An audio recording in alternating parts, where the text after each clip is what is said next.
Jared Kushner is tougher than he looks. The 41-year-old was part of Trump's closest circle of White House aides and an integral part of the Trump family through his marriage to the former president's daughter Ivanka. Kushner's family background in Democratic politics might have made him an unlikely figure for a position in the previous administration. But just like Trump, he comes from a wealthy and influential New York family that made its money in real estate. After studying at Harvard and New York University, Kushner made a name for himself as a young real estate magnate and a publisher of the New York Observer. He played a crucial role in the ascendancy of his father-in-law and became a national figure in the process, even if he doesn't speak much. According to Politico's David Friedlander, beneath the unflappable golden exterior is someone unafraid to bungee jump or to counterpunch when he feels slighted. The former first son-in-law this weekend broke his silence on the FBI raid at Trump's Mar-a-Lago resort earlier this month. Speaking to Fox News, Kushner suggested the raid was due to Trump driving his enemies so crazy, saying, "They always over-pursue him and make mistakes in trying to get him, and that's basically what happened here." Kushner's comments come after rampant speculation that he could have been a mole to the FBI, following reports that Trump aides believe a family member informed on the former president. Jared Kushner was born on January 10, 1981, in Livingston, New Jersey, to Cyril and Charles Kushner. Kushner's father was the son of Joseph Kushner, a Jewish Holocaust survivor from Novgorod, Belarus. He has 3 siblings, Joshua, Dara, and Nicole. Kushner's father, Charles, is a powerful real estate developer and major Democratic donor who founded Kushner Companies, a New York real estate firm, in 1985. He's played an important role in Kushner's life. For instance, when Kushner was 19, then Vice President Al Gore visited Livingston to give a speech. Charles chose Kushner to introduce him. According to Pat Sebald, who was there, he handled himself impressively for someone so young. It was not the last time Kushner would act older than his age. Although Kushner had some normal hobbies, he was on the high school basketball team, liked Billy Joel's music, and participated in quizzes. After finishing high school in New Jersey, Kushner attended Harvard University, graduating in 2003 with a degree in government. There were reports that Kushner's father donated $2.5 million to boost his son's chances, but his family denied these claims. They had also donated to Cornell and Princeton. ProPublica's Daniel Golden published a book about wealthy people using donations to get their children into elite universities. He spoke to a former official at Kushner's high school who told him there was no way anybody in the administrative office of the school thought he would on the merits get into Harvard. His GPA did not warrant it, his SAT scores did not warrant it. We thought for sure there was no way this was going to happen. Then, lo and behold, Jared was accepted. During his time in Harvard, Nitin Sahgal, a friend who lived with Kushner, said after class Kushner would disappear for the day. You'd say, "Where have you been?" And he'd say he was in Somerville talking to a contractor because the doors on one of his buildings weren't working, Sahgal told the New York Times. In 2005, Charles Kushner was sentenced to a year in prison for 18 counts of tax evasion, illegal campaign contributions, and witness tampering. The most memorable crime was Charles's retaliation against his sister, a government witness. He hired a prostitute for her husband and videotaped the ensuing encounter, then sent it to her. Jared, who had already been managing real estate in college, took over his father's duties at Kushner Companies while he was in jail in Montgomery, Alabama. He was a devoted son. He flew to Alabama to visit his father almost every weekend. Future New Jersey Governor Chris Christie, who was then a U.S. attorney, was the one who prosecuted Charles Kushner. Kushner wouldn't forget Christie. At the time of his father's arrest, Kushner was interning for New York prosecutor Robert Morgenthau. His father's public trial convinced Jared to abandon his dream of becoming a prosecutor, and he threw himself into the family business. But the trial had another effect on Kushner. He saw how the media fed on the scandal. According to the New York Times, he said in an interview, "I quickly learned that there really wasn't much benefit to being out there." But according to Vanity Fair, the media's coverage did more than just that. Emily Jane Fox wrote for the magazine, "Charlie Kushner's humiliation appears to have given Kushner perspective. Oftentimes, in the face of bad news or conflict, he remains supernaturally calm and collected. Part of that is because he was hardened by misfortune, even as every blow was softened by the availability of his massive fortune." In 2006, Kushner purchased the New York Observer for $10 million. He bought the paper, known for its coverage of New York elites, because of the great brand. But he also said, "I'd be lying if I said it didn't have an impact. When I bought the paper, I had no idea the level of power and influence it had. Peter Kaplan was the editor when Kushner first bought the paper. He tried to show Kushner the ropes and publicly cited the film Citizen Kane as an example of his hope for Kushner that every young man who owned a newspaper should find it fun. But, according to New York Magazine, in private Kaplan referred to the Count of Monte Cristo, a classic tale where the main character uses his wealth to extract revenge against his enemies, years after he was wronged, once his enemies were no longer suspecting. Kaplan was referring to what happened to his father. Kushner's family blamed the media for what happened to Charles. Despite owning the paper, there were things he didn't understand about the business, Kyle Pope, one of his later editors, told the New York Times. Pope told the New York Times, "The thing that he never got his head around is that you can write a negative story on someone and still be powerful in those circles. The paper can run a negative story, and it's not going to diminish his power. In fact, it would probably increase his power."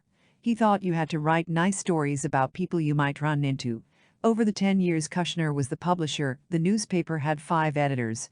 Politico reported that he also used the paper for his own purposes.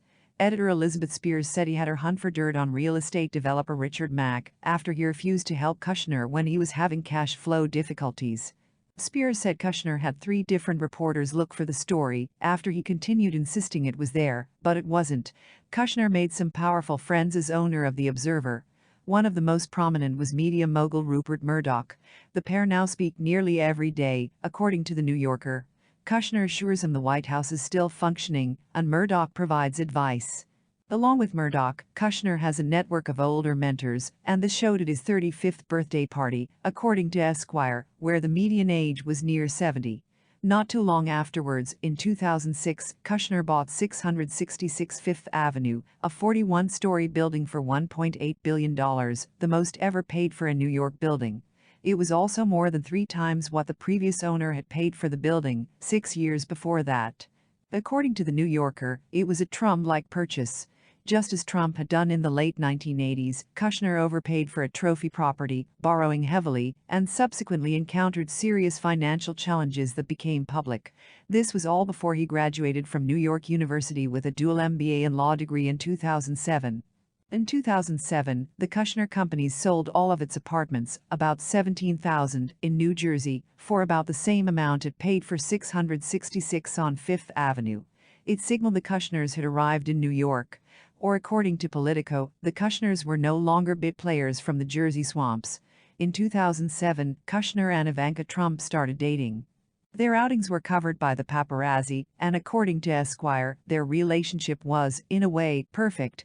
In 2008, Kushner became the CEO of Kushner Companies. It was a difficult time. The 2008 recession hit hard, but the company survived thanks to management refinancing loans and figuring out rental deals for its retail spaces. In 2009, Kushner married Ivanka Trump. The couple wed at Trump's National Golf Club in Bedminster, New Jersey. They also appeared on the teen drama Gossip Girl as themselves at a fictional Observer party. Josh Schwartz, one of the show's writers, said his one regret about their appearance was that Kushner didn't speak. In 2011, to keep control of 666 Fifth Avenue, Kushner made a deal that saw 49.5% of the building go to an investment fund called Vornado. Kushner kept control, but the building that cost $1.8 billion had fallen to a value of $820 million. From 2010 to 2017, Kushner Companies grew rapidly, taking part in more than $7 billion worth of real estate acquisitions. These included 17 buildings in Manhattan's East Village in 2013 worth $130 million, and multiple buildings in Brooklyn's Dumbo in 2016 worth $715 million. Along with plush real estate in New York, the company also bought thousands of apartment complexes in struggling Rust Belt cities like Baltimore, Ohio, and Pittsburgh. By 2017, the company owned about 20,000 apartments in these cities.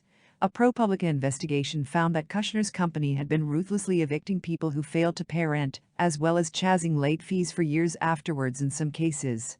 In 2012, Kushner said it took a lot of construction and a lot of evictions, but the outcome was phenomenal. Kushner and Trump have 3 kids: Arabella, born in 2011, Joseph, born in 2013, and Theo, born in 2016. As his father-in-law ran for president, Kushner's focus turned to politics. He played a prominent role in Trump's 2016 presidential campaign, running Trump's digital, online, and social media efforts with help from Silicon Valley's elite. Before working with Trump, he had been a born and raised Democrat. But he did endorse Republican Mitt Romney in the 2012 presidential race in The Observer because he had been disappointed in former President Barack Obama, particularly his relations with Israel. People were surprised by Kushner's enthusiasm for his father-in-law's political ambitions. But he explained that his perceptions around politics had changed as he toured the country with Trump. As Trump campaigned, Kushner was in the background. He prepped Trump before he spoke to the American Israel Public Affairs Committee, and when Trump fought with Fox News' Megyn Kelly, Kushner helped smooth out the relationship. In July 2016, Kushner, Donald Trump Jr., and then campaign manager Paul Manafort met Russian lawyer Natalia Veselnitskaya in Trump Tower. Trump Jr. later said he was promised dirt on former Democratic presidential nominee Hillary Clinton before the meeting. He stepped down as CEO from the family company, but remained a stakeholder. He also divested from some of the assets, including 666 Fifth Avenue, but retained investments worth up to $761 million. In March 2019, Kushner was in hot water again when late Democrat Elijah Cummings said in a letter that he was using WhatsApp, an online messaging service, to communicate in his official capacity. Kushner's lawyer Ab Lowell said the letter was not completely accurate. In June 2019, Kushner announced a vision for what peace could look like in the Middle East, including $50 billion in regional investment projects.